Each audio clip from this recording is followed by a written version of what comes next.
E no vídeo de hoje eu vou trazer aqui para vocês os comentários sobre uma decisão do TST do seu informativo 298. Essa decisão tratou do tema de responsabilidade subsidiária, transporte de valores e tomadores de serviços. Será que toda a contratação de uma empresa com outra empresa na qual contrata funcionários é considerado terceirização? Essa tomadora, ela pode ser considerada responsável subsidiária em todos os casos? É isso que a gente vai ver nessa decisão que eu vou comentar aqui para vocês. Meu nome é Humberto, seja muito bem-vindo ao meu canal. Aqui eu falo sobre direito do trabalho, direito processual, direito material, trago comentários sobre súmulas do TST, do STF, trago também comentários sobre os informativos do TST e muito mais de direito material e processual do trabalho. Então, considere-se inscrever-se no canal. E já vamos começar aqui colocando na nossa tela o nosso slide. Então, aqui coloquei o tema para vocês, responsabilidade subsidiária, vários tomadores, informativo 298. Vamos lá. Qual que é o contexto desse julgamento? O reclamante, ele propôs uma reclamação trabalhista, pleiteando aí com secretários trabalhistas e a responsabilidade subsidiária dos tomadores.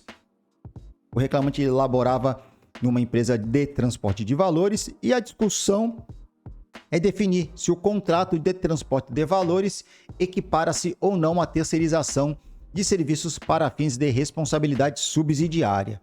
Pois bem, a decisão da quinta turma do TST foi a seguinte: ela negou o provimento ao agravo por entender que o transporte de valores tem particularidades que afastam a aplicação da súmula 331, inciso 4 do TST. Então aqui, neste caso, o reclamante ele pleiteava a responsabilidade subsidiária dos tomadores e o TRT negou provimento ao seu recurso ordinário, ele ingressou com o recurso de revista, na sequência ingressou com um agravo e foi negado seguimento, uma vez que o transporte de valores, segundo a decisão da quinta turma do TST, tem particularidades que afastam o que? A aplicação da súmula 331, inciso 4 do TST. Quais foram os argumentos utilizados pelo reclamante? Primeira coisa, a prestação simultânea de serviços a vários bancos e reivindicava aí a responsabilidade subsidiária com base na súmula 331, inciso 4.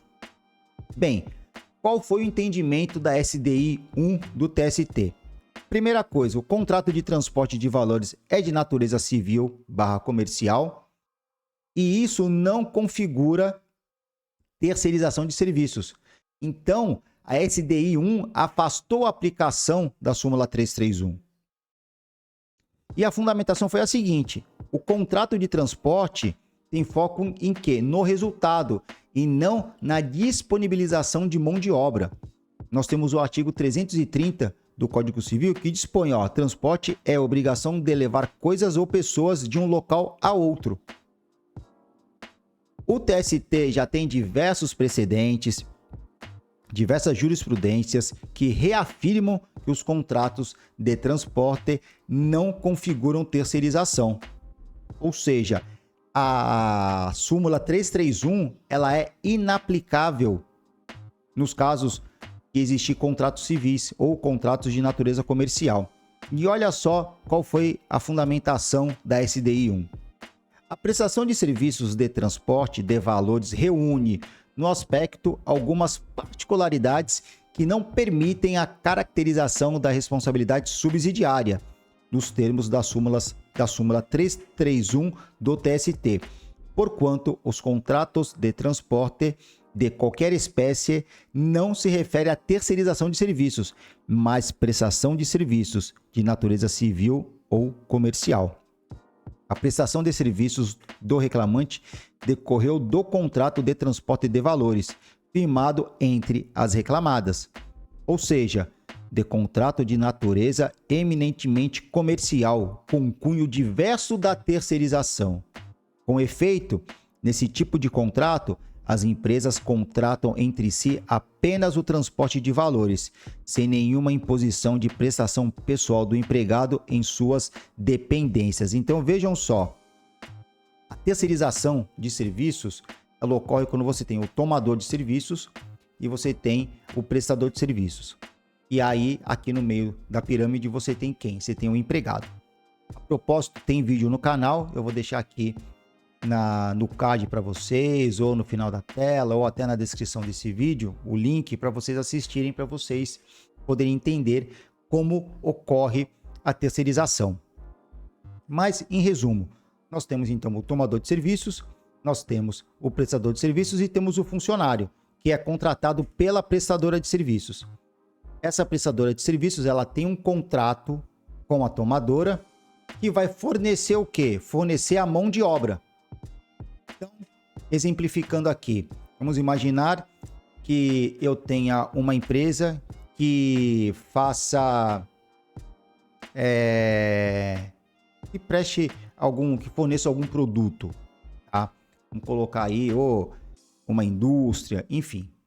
E eu vou pedir o quê? Eu vou pedir, ao invés de eu contratar um vínculo empregatício, eu quero que a parte da portaria, ela seja terceirizada. Então, eu vou fazer o quê? Eu vou contratar uma empresa de segurança para que ela me forneça funcionários para ficarem na portaria da minha empresa, tá bom? Então eles fazem isso, tá? Então vamos supor que eu tenho uma empresa de transporte, tá? De produtos, de carga, ou até uma empresa de transporte de valores. Eu posso terceirizar a parte da limpeza.